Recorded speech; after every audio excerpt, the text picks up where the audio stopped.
mereka apresiasi juga terhadap program besar HKBP menyelenggarakan sentralisasi. Nah, yang diapresiasi itu sebenarnya lagi-lagi bukan melulu soal uang sebenarnya. Iya. Sudah banyak saya lihat di media-media, pendeta-pendeta kita malah membantu petani, membantu petani, membantu irigasi. Nah, artinya ada segmen-segmen pasar yang selama ini tertinggal, itu ada inovasi-inovasi setelah sentralisasi itu berkembang. Shalom Bapak Ibu, teman-teman penonton setia channel YouTube dan Spotify HKBP. Bertemu lagi dengan saya Neti Pasaribu dalam podcast HKBP.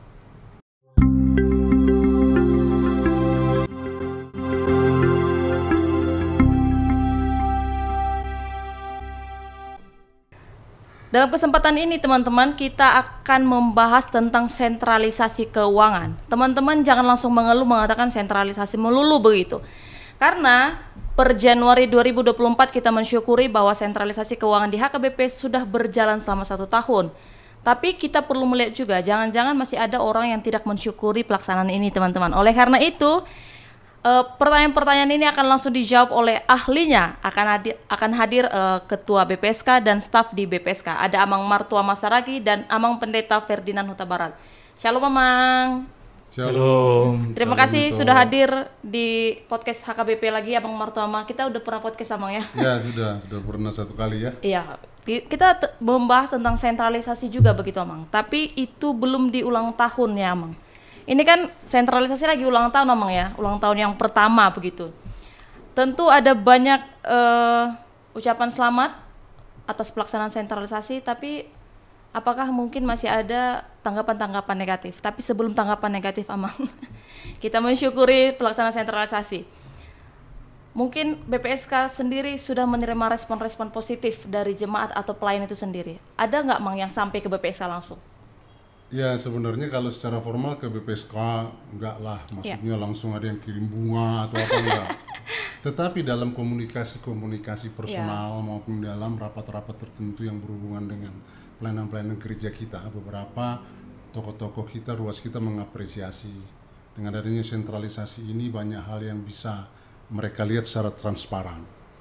Yang pasti pelaksanaan sentralisasi ini mereka sangat mengapresiasi transparansi atas pengelolaan.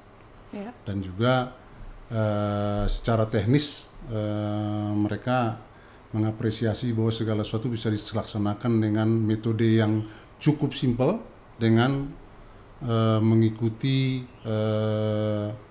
aplikasi yang sudah disiapkan oleh sentralisasi keuangan. Artinya beberapa tokoh dan juga jemaat cukup banyak yang memberikan apresiasi. Walaupun seperti saya bilang tadi nggak ada yang sampai kirim bunga gitu kan. Nggak ada yang kirim kue tart untuk atau melayakan kalau ke Pak Ferdinand ada yang kirim bunga. Makanya kita mau nanya dulu nih Bang, kepada orang yang setiap hari menggeluti aplikasinya, bagaimana nih Bang? Ada nggak respon-respon positif gitu yang Abang terima sebagai yang ada di balik layarnya BPSK gitu Bang? Ya, terima kasih ya untuk kesempatan ini. Nah mungkin kalau tanggapan positif dari dalam kita mungkin sudah pernah dengar, tapi saya punya kesempatan waktu itu ke Jakarta bertemu dengan teman-teman saya pelayan dari gereja lain, dan kita habiskan waktu minimal 3 jam untuk membicarakan banyak hal, tapi sebagian besar yang dibicarakan adalah memang sentralisasi di HKBP, dan secara jujur mereka apresiasi juga terhadap program besar HKBP menyelenggarakan sentralisasi. Nah, yang diapresiasi itu sebenarnya lagi-lagi bukan melulu soal uang sebenarnya. Bagaimana menggerakkan organisasi yang besar yang raksasa seperti HKBP begitu ya. Kalau kita tahu kurang lebih 3.600 jemaat, ada kurang lebih 3.400 pegawai dan pelayan, tentu hal itu tidak mudah untuk membuat dan melaksanakan program sentralisasi ini. Jadi mereka sangat apresiasi dalam hal itu ya. Itu kalau dari luar Bang, dari dalam sendiri Bang, ada nggak Bang?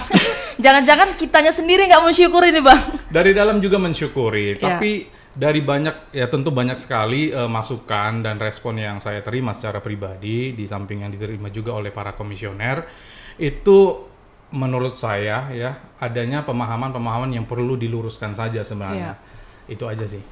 Ya, berarti overall baik lah. Baik. Begini Emang, semangat sentralisasi ini kan adalah kita apa ya bahasanya, mensejahterakan, tapi seharusnya timbal baliknya adalah kreativitas pelayanan begitu, Mang. Ya. Apakah sudah ada juga Amang laporan dari jemaat-jemaat mungkin? Oh iya, pendeta Nami lembur juga bah, ada nggak seperti itu Mang contohnya gitu? Ya, salah satu tujuan dari sentralisasi kan memang dia mempunyai keseragaman dari pendapatan sesuai dengan golongan dan grading yang bersangkutan. Nah, di beberapa pelayanan-pelayanan di gereja kita pastilah para pelayan pendeta kita itu mendapatkan penghasilan yang cukup memadai, dalam arti kata pasti ada peningkatan pendapatan. Nah, beberapa komunikasi, beberapa diskusi peningkatan pendapatan ini memberikan keyakinan kepada para pelayan kita untuk bisa lebih mengendorse bagaimana dia melakukan peningkatan pelayanan untuk pelayanan yang lebih inovatif misalnya. Dan yang pasti dalam forum-forum dengan para haladu dia udah berani memberikan sebuah ide-ide, bukan lagi ide-ide konvensional, udah ide-ide inovatif yang modern, terutama di kota-kota besar. Nah, kalau di kota-kota kita lihat di daerah-daerah pedalaman atau di daerah-daerah pedesaan yang terpencil lah, tidak ada lagi keraguan bagi pelayan kita untuk melihat bagaimana minimal mencukupi kebutuhan hidupnya, karena sudah ada kesetaraan, equality dari masing-masing keseluruhan para pekerja kita, sehingga sesuai dengan kemampuan dan kompetensi dia, sudah banyak saya lihat di media-media, pendeta-pendeta kita malah membantu petani, membantu petani, membantu irigasi, membantu peternakan. Nah, artinya ada segmen-segmen pasar yang selama ini tertinggal, itu ada inovasi-inovasi setelah sentralisasi itu berkembang. Nah, tinggal bagaimana mengoptimalkan lebih proporsional lagi terhadap standar-standar pelayanan yang kita harapkan. Nah, itu memang beberapa ruas atau beberapa kawan-kawan yang sama diskusi merasakan itu kok. Merasakan ada perubahan perilaku lah. Terus perubahan komunikasi dan juga perubahan, ya mungkin itu semua dalam kategori perubahan-perubahan pelayanan. Dan itu yang kita harapkan. Artinya disyukuri, diterima, dan lalu ada perubahan begitu juga, Mang ya? Betul, betul. Tadi kita udah ngomong kebaikannya, Mang dan Bang Ferdinand. Kita sekarang masuk negatifnya. Jangan-jangan ini di usia 1 tahun ini ada juga orang yang masih ngomongin sentralisasi yang tidak-tidak. Ada masih. Kalau Bang Ferdinand sendiri nih, ada nggak Bang mendengar langsung, Bang? Nah, kalau mendengar langsung sih pasti ada ya, WA yang masuk itu. Tapi kalau ini kan bicara data, kita belum punya data semua. Tapi kalau misalnya kita presentasikan dia komentar miring itu sangat kecil gitu ya. Kalau misalnya kita anggap ada 10 masukan yang miring, itu dibanding berapa juta ruas warga jemaat HKBP itu sangat kecil, meskipun kita tetap menghargai masukan-masukan yang kecil seperti itu. Nah, lagi-lagi seperti yang saya sampaikan di awal, sebenarnya ketika mereka kasih komentar, sebenarnya pemahaman yang perlu lebih lagi gitu ya, tentang sosialisasi. Tadi sudah disebutkan sama komisioner, tujuan sentralisasi itu sangat besar. Salah satunya untuk pelayan, tetapi harus kita garis bawahi juga sasarannya tidak hanya untuk pelayan, gitu. Untuk huria ini kan targetnya sangat besar. Kalau orang misalnya ada masukan ini 1 tahun belum ada terasa seperti ini, memang ini pekerjaan besar. Kita harus ngaku ini nggak gampang gitu ya, nggak gampang. Jadi misalnya benefit yang mau dicapai dalam sentralisasi ini adalah bahwa huria-huria kecil atau bahkan pospel yang dulu sebelum sentralisasi tidak sanggup menerima pelayan atau calon pelayan karena memang ketidakmampuan secara ini, ya pada akhirnya dengan sentralisasi ini mampu atau tidak mampu, ya. Huria, setiap huria yang namanya HKBP berhak mendapatkan pelayanan dari Pamula. Itu target besar dan itu sedang dikerjakan. Nah, yang negatif sih sedikit. Ya, tapi kita punya data nggak Bang? Sebenarnya ada berapa huria yang selama ini tidak pernah sanggup untuk membalanjoi lah begitu Bang ya, pelayan, tapi setelah sentralisasi 1 tahun ini mereka akhirnya memang dikirimkan pelayan gitu. Ada nggak Bang sebenarnya kita? Nah, itu yang sedang dikerjakan. Itu yang sedang dikerjakan. Kebetulan hari ini ya, Amang ada rapat preses juga. Barangkali nanti akan dibicarakan juga di sana. Diberikan kesempatan bagi para Amang Enang preses untuk mengusulkan huria-huria yang sebenarnya bisa kita utus pelayan atau minimal calon pelayan. Iya, tapi ada Bang ya? Iya, sedang dikerjakan. Ya. Sama seperti yang disampaikan oleh Bang Ferdinand tadi, ini soal pemahaman begitu Amang. Ketika kita podcast pertama kemarin Amang, kita juga udah bahas bahwa sebenarnya masih banyak jemaat yang mungkin kurang paham, makanya ada komentar-komentar negatif. Salah satu komentarnya begini Amang, sentralisasi yang sedang kita lakukan ini bukan sentralisasi keuangan, melainkan sentralisasi parbalanjoon. Bagaimana nih BPSK menanggapinya? Ya, memang kalau kita lihat dari value tertinggi atas kewajiban kita itu memang parbalanjoon. Rata-rata antara 26 sampai 30 miliar satu bulan. Bukan berarti kita tidak mengalokasikan kepada biaya program. Untuk tahun ini kita sudah meningkatkan biaya untuk program resort dan distrik. 1 tahun itu merupakan usia yang sangat dini untuk bisa kita mendapatkan sebuah prototipe atau portofolio yang bagaimana ke depan, tetapi saya yakin perjalanan ini adalah perjalanan awal yang mengarah ke depan dengan kondisi keberlanjutan yang luar biasa. Kenapa saya bilang begitu? Pos penerimaan kita yang terbesar itu dari pelean. Pos penerimaan kita dari pelean. Itulah yang menjadi strategi awal kita laksanakan sentralisasi ini dengan baseline penerimaan dari pelean. Nah, dari target perolehan kita per bulan dan per tahun, yang menjadi sangat prioritas dari pengeluaran yang harus kita lakukan adalah parbalanjoon. Itu merupakan sebuah mandatory pengeluaran namanya. Setiap organisasi, yang terutama itu belanja pegawai. Nah, setelah itu bukan kita tidak mengindahkan belanja yang lain, termasuk belanja yang ada yang harus kita penuhi di resort dan distrik. Nah, ke depan itu menjadi sebuah penataan program terhadap alokasi anggaran. Nah, itu sudah bisa kita laksanakan di tahun ini. Kenaikan program untuk pelaksanaan program di distrik dan di resort itu cukup signifikan naiknya tuh Pak Ferdinand ya. Iya. Kalau nggak salah di atas sampai 200% tuh. Iya. Nah, itu nanti akan kita sahkan. Saya belum bisa sebutkan secara terbuka di media ini karena itu akan diputuskan nanti pada saat rapat MPS semacam rencana anggaran biaya tahunan 2024. Tapi artinya begini. Apapun namanya, ini sudah ada perubahan besar dari metode desentralisasi menjadi sentralisasi. Artinya kita kalau desentralisasi banyak yang memikirkannya. Kalau sentralisasi cukup kita memikirkannya, kita implementasikan sama-sama. Nah, itulah. Tapi saya yakin apapun namanya, harapan kita semua ke depan kalau sumber daya pengelolaan pendapatan kita meningkat, itu akan menjadi salah satu potensi kegiatan apapun. Mungkin ke depan kalau kita punya dana cadangan sudah besar, barangkali huria bisa juga pakai dari kita untuk membangun ini, membangun apa atau dan lain sebagainya. Tapi sekali lagi kita masih 1 tahun.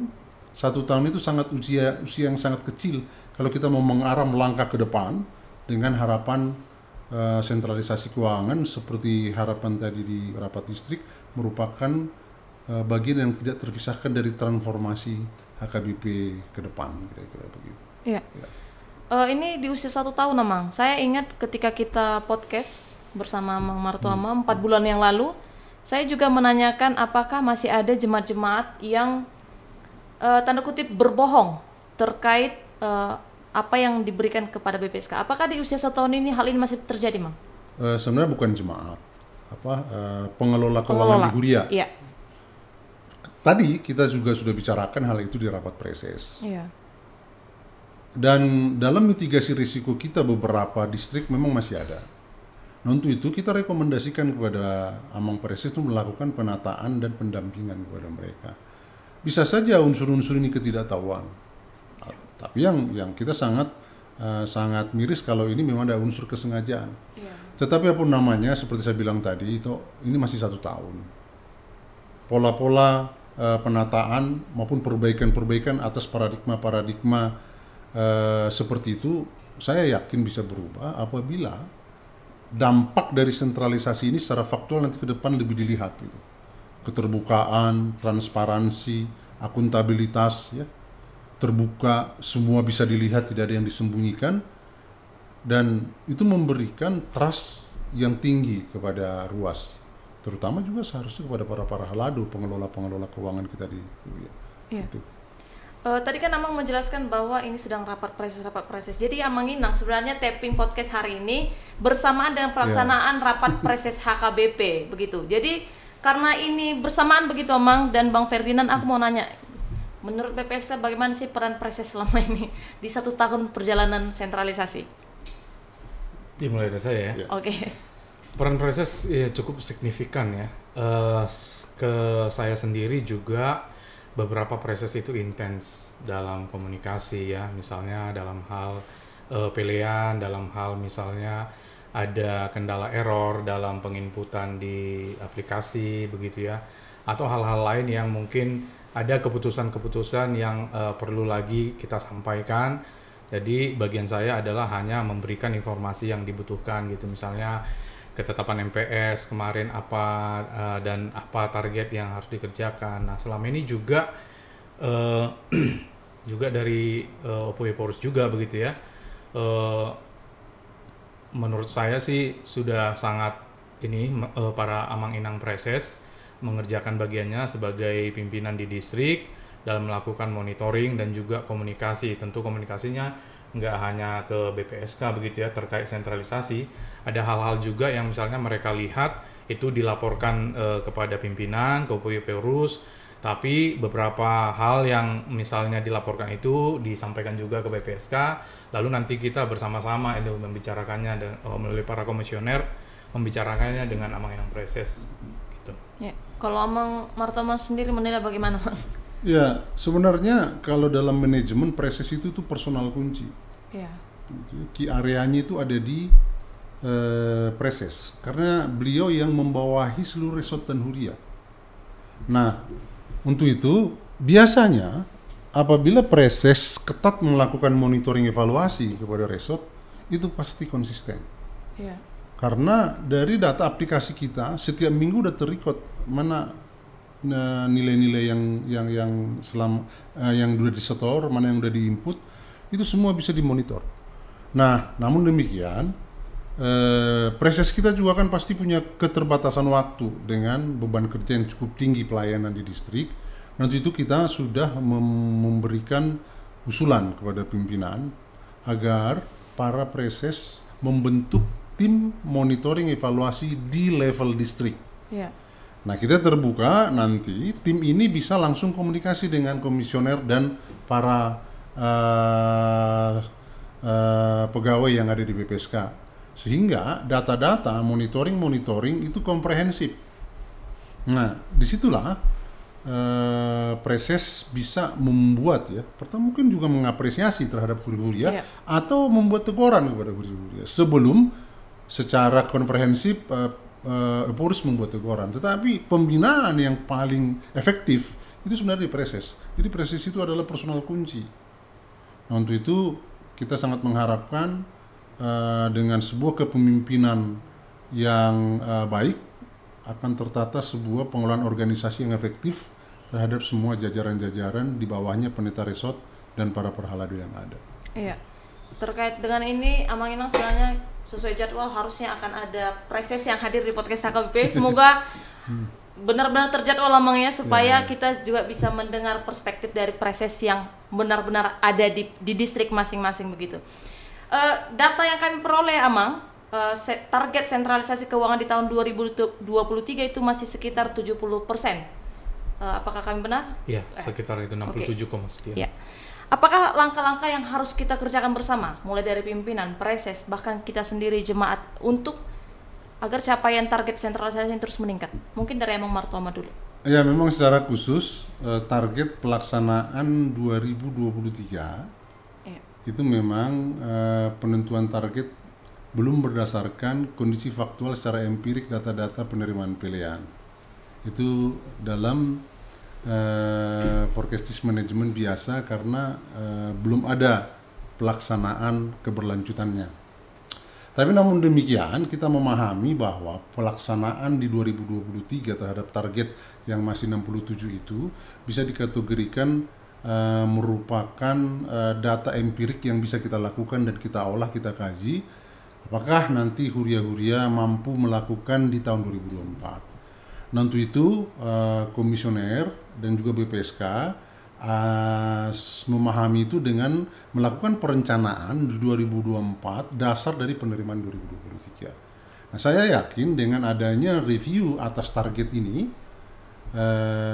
pasti pencapaian di 2024 akan berbeda nanti dengan 2023. Nah, artinya apa?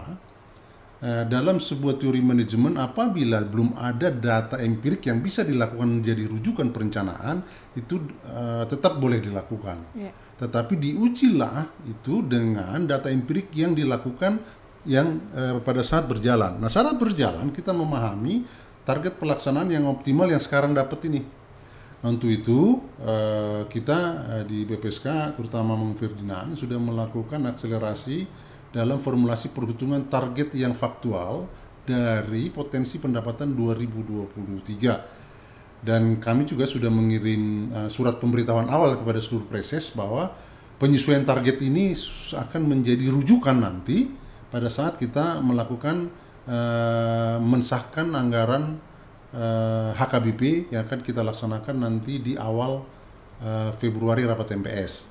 Tapi yakinlah bahwa target yang akan kita yang sudah kita sepakati nanti 2024 itu sudah berdasarkan data empirik yang optimal dari penerimaan kita di 2023. Namun demikian masih ada beberapa catatan kita bahwa belum cukup signifikan memang kenaikan dari tren dari Januari sampai dengan Desember. Dia masih dalam garis yang fluktuatif. Dia naik pada saat di perayaan-perayaan Paskah dan Natal. Yeah. Artinya apa? Indikator dari penerimaan BPSK itu tidak bukan hanya partisipasi kehadiran jemaat di gereja. Yeah. Nah, sesuai dengan survei kecil-kecilan dari BPSK. Di Januari sampai dengan April kita kalau tidak salah itu kita keluarkan angka itu bahwa partisipasi kita jemaat itu masih di seputaran 32, sekian persen, 32,7. Yeah. Itulah hasil yang sekarang. Artinya apa? Kalau saja ditingkatkan paling tidak naik saja 20 atau 30%, dia menjadi 50%. Nah, 50% itu bisa langsung linear kita kalikan terhadap potensi yang ada di 2023 ini. Nah, inilah yang kita harapkan ke depan dengan adanya dampak positif dari sentralisasi ini. Tentunya metode pelayanan juga akan lebih inovatif sehingga ya ruas kita yang selama ini hanya muncul kapal selam di Natal dan Pasca bisa muncul gitu. Nah, representasi daripada ruas di Huria itu mestinya rujukannya adalah ruas yang datang di Natal dan Pasca itu. Nah, jadi kita masih punya harapan nih, gitu kira-kira. Ya. Selain harapan itu, Mang, tadi bagaimana cara konkret yang harus kita sama-sama kerjakan supaya jemaat meningkat kehadirannya sampai 50%? Mungkin Bang Ferdinand. Bang Ferdinand pendeta. Ini kan pendeta nih, kalau itu kan manajemen aja. Ya, izin dong Bang ya. Jadi menarik sekali pertanyaan ini ya. Jadi pertama kita sesama pendeta begitu ya, apalagi kita masih pendeta muda, mungkin yang menonton banyak pendeta yang lebih senior. Jadi kita mungkin bedakan dulu hitungan matematis dan teologis begitu ya. Yeah. Tadi sudah disampaikan sama komisioner gitu ya. Beberapa hal yang konkret itu sebenarnya sudah diputuskan dalam rapat preses tahun lalu, misalnya bahwa ada target supaya bagaimana caranya supaya tingkat kehadiran warga jemaat kita HKBP itu mencapai 75%. Karena data yang dikeluarkan BPSK sekitar April lalu kan masih 30-35%. Iya. Dan kita bayangkan dengan 30-35% rata-rata kehadiran ruas, kita sudah mencapai yang besar di tahun 2023. Itu tadi yang disampaikan Amang Komisioner. Apalagi lah kalau misalnya minimal kali 2 begitu ya, 70%. Nah itu hitungan matematis. Nah tapi kita kalau bicara teologis ya semua sudah pada paham begitu ya. Ahli semua ya Bang ya? Ahli semua begitu ya. Bahwa sebenarnya peningkatan pelayanan itu tanpa perlu menjadi keputusan gitu ya. Tanpa perlu menjadi target, sebenarnya itu adalah hal yang memang kita kerjakan sebagai pelayan begitu ya. Bagaimana kita misalnya di satu huria meningkatkan program supaya warga jemaat semakin tertarik beribadah, atau bagaimana kita melakukan kunjungan pastoral, keluarga-keluarga mana yang memang misalnya dalam 1 tahun atau bahkan mungkin 5 tahun belum pernah dikunjungi oleh Pangula, bisa saja seperti itu ya. Nah, mulai dilakukan kunjungan atau juga memperkuat juga Parhalado dengan Amang Inang Sintua dengan kerjasama tentunya ya, supaya ada perubahan yang lebih signifikan karena sekarang sedang proses, supaya ada perubahan yang signifikan dalam kualitas pelayanan. Nah, dengan adanya peningkatan kualitas pelayanan, maka umumnya begitu ya, bisa kita anggap bahwa orang akan semakin banyak datang beribadah ke gereja begitu ya, atau ikut tidak hanya ibadah di hari Minggu, atau mulai ikut juga berpartisipasi ikut dalam pelayanan. Nah, inilah yang tadi disebutkan bahwa itu linear. Jadi semakin banyak orang yang datang, yang aktif, maka yang dihasilkan juga semakin besar. Tapi itu matematis. Teologis kita tahu bahwa bukan uang tadi menjadi motivasi, kita tahu begitu ya. Tetapi peningkatan pelayanan itu adalah satu hal yang memang kita kerjakan sebagai pelayan. Itu sih. Aku setuju banget Amang dengan jawaban Bang Ferdinand tadi. Karena ini sekaligus menjawab ada beberapa selentingan. Katanya kalau di HKBP ini sekarang udah seperti PNS, kerja nggak kerja yang penting datang gaji. Tapi bukan soal uang, Amang Inang pelayan yang terhormat. Begini Amang, kan BPSK sudah melakukan keterbukaan terkait pengeluaran dan pemasukan keuangan desentralisasi dengan memberitahukan arus kas sentralisasi melalui website HKBP.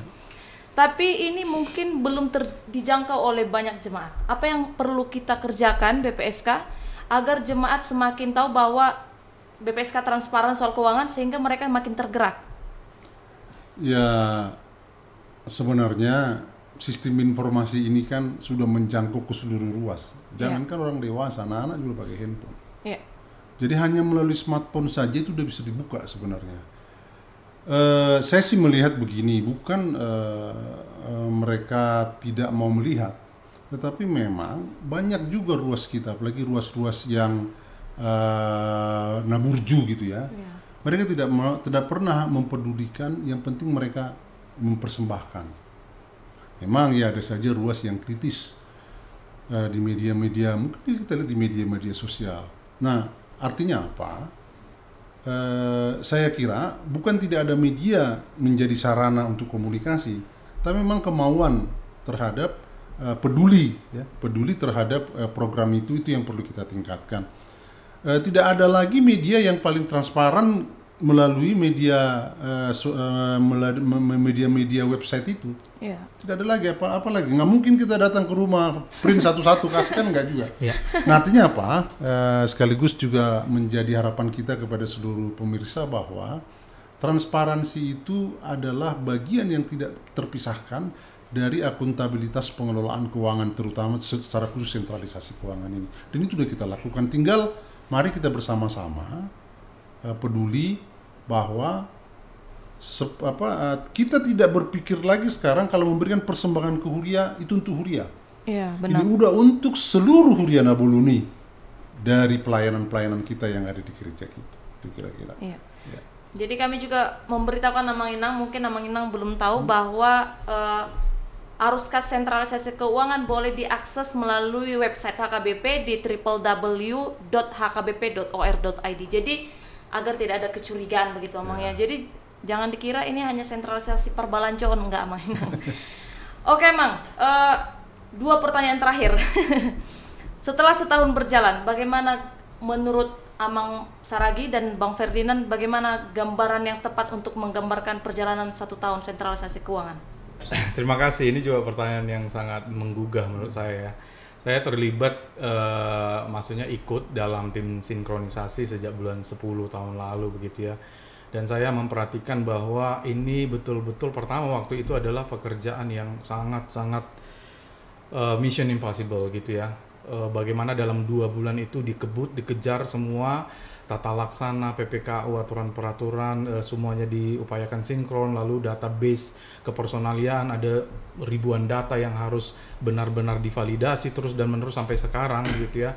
Dan setahun saya sih percaya bahwa ini adalah mujizat Tuhan ya, Tuhan Yesus sebagai Raja Gereja begitu ya. Saya percaya itu, bahkan saya pernah mengingat ada penilaian juga dari seorang sintua mengatakan bahwa ini ulau nitodi begitu ya. Saya pernah waktu itu merenung bahwa benar gitu ya, walaupun kita punya sumber daya yang banyak sekali di HKBP seperti Amang Inang Komisioner yang ahli di bidang keuangan lalu dan lain-lain yang bisa kita berdayakan, tapi tetap saya melihat bahwa ini adalah mujizat juga bagi HKBP. Kita tahu bahwa ini keputusan untuk ini kan sebenarnya sudah tahun-tahun lalu sudah diambil ya untuk melakukan sentralisasi, tapi di periode atau di tahun 2023 ini bisa terjadi. Dan kita ingat ini kan seperti SPBU waktu itu ya, dimulai dari nol gitu ya. Jadi kadang-kadang ini kita perlu challenge juga bagi teman-teman yang mungkin masih sedikit berbeda pendapat begitu ya. Kalau tidak sentralisasi lalu apa? Nah, kalau misalnya lalu apa itu ada gitu ya, apakah yang bersangkutan bisa menjamin gitu ya, bisa berjalan sebesar ini? Nggak mudah semuanya itu gitu ya. Makanya balik lagi, pertama ini adalah mujizat Tuhan, yang kedua masuk ke 2024 ini adalah saya optimis ya. Saya optimis kenapa? Karena saya juga di dalam BPSK dan saya melihat semua pengelolaan transparan ya. Mohon maaf nih, kan waktu itu kita bicara juga ya, kenapa BPSK perlu ada gitu ya. Dan saya termasuk orang yang memikirkan dan mempertanyakan kenapa harus ada waktu itu. Tapi setelah saya masuk ke dalam, saya lihat semua proses dikelola dengan profesional, semua transparan. Tadi tidak hanya laporan cash flow begitu ya di website HKBP, bahkan untuk pilihan tiap huri ya per bulan itu bisa diakses. Jadi misalnya ada yang kayak penasaran gitu ya, benar nggak ya yang sekian, katakan 100.000 itu sampai ke pusat, dicek aja di website HKBP huria apa gitu ya, semua bisa dilihat situ, bulannya kapan, tahunnya kapan, kita terbuka. Jadi saya optimis hal ini akan terus berjalan dalam pimpinan Tuhan begitu ya, dengan juga menggunakan banyak hamba-hambanya, tidak hanya para pendeta, para kaum profesional juga ini yang akan digerakkan oleh Tuhan untuk bisa melanjutkan ini. Kita tahu targetnya besar dan tidak mungkin dalam 1 tahun tercapai semua, seperti misalnya OPE Porus merencanakan untuk bisa mengutus 10 atau 12 orang misionaris begitu ya. Nah, ini hanya bisa terjadi kalau ada sentralisasi begitu ya. Ini kan balik dulu, seperti No Mensen juga kan diutus. Benar Bang. Ada lembaga pengutusnya gitu. Jadi mari sama-sama kita doakan dan optimis gitu. Berarti kita optimis Bang ya, Amang? Oke. Pertanyaan terakhir Bang dan Amang, sebagai kado ulang tahun untuk sentralisasi keuangan, apa yang Amang pilih dari 3 ini? Saya menyediakan 3B, baik, biasa, buruk terhadap sentralisasi keuangan 1 tahun ini. Ya, kalau kita anak Tuhan, semua baik adanya. Waduh. Semua itu baik adanya. Bang Ferdinand, baik, biasa atau buruk Bang? Baik ya. Waduh, oke. Semua harus baik. Semua harus baik Amang ya. Harus baik. Dan Tanda itu kan mujizat Tuhan tadi seperti kata Bang. Ini semua mujizat Tuhan. Yakin saya rasakan itu. Pertama saya mengikuti tes, karena saya juga ikut tes seperti profesional itu bidding. Tesnya juga ketat. Jadi bukan kekuatan orang dalam Amang ya. Jadi saya katakan begini, ini pekerjaan berisiko. Kenapa pekerjaan berisiko? Kita mau mengelola sebuah pembiayaan 25 sampai 30 miliar per bulan yang menyangkut hajat hidup orang banyak, tapi saldonya 0. Itu mujizat Tuhan itu. Kalau perusahaan nggak mungkin karena berani. Ada yang mau, dan nggak ada yang mau terima pekerjaan seperti itu. Nggak berani kalau perusahaan. Wah, berani. Minimal dari budgeting program estimasinya, dia harus ada pinjaman dulu.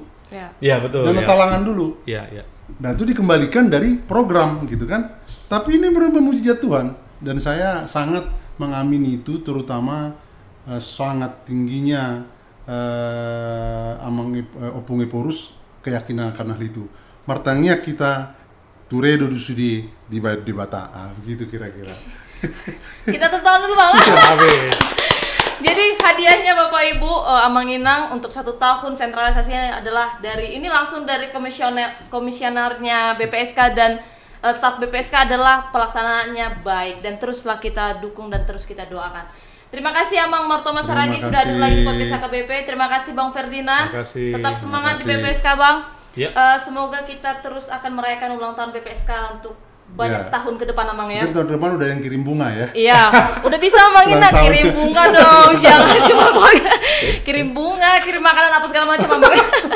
Oke, terima kasih Amang. Selamat melanjutkan rapat presis kembali. Demikian Bapak Ibu, podcast kita hari ini bersama Mang Martua Masaragi dan Pendeta Ferdinand Huta Barat selaku BPSK yang terus mengevaluasi kinerja baik dari sentralisasi keuangan. Bapak Ibu terus mendoakan dan mendukung pelaksanaan sentralisasi keuangan HKBP untuk peningkatan pelayanan HKBP sesuai visinya menjadi berkat untuk dunia. Terima kasih, Shalom, Tuhan Yesus memberkati.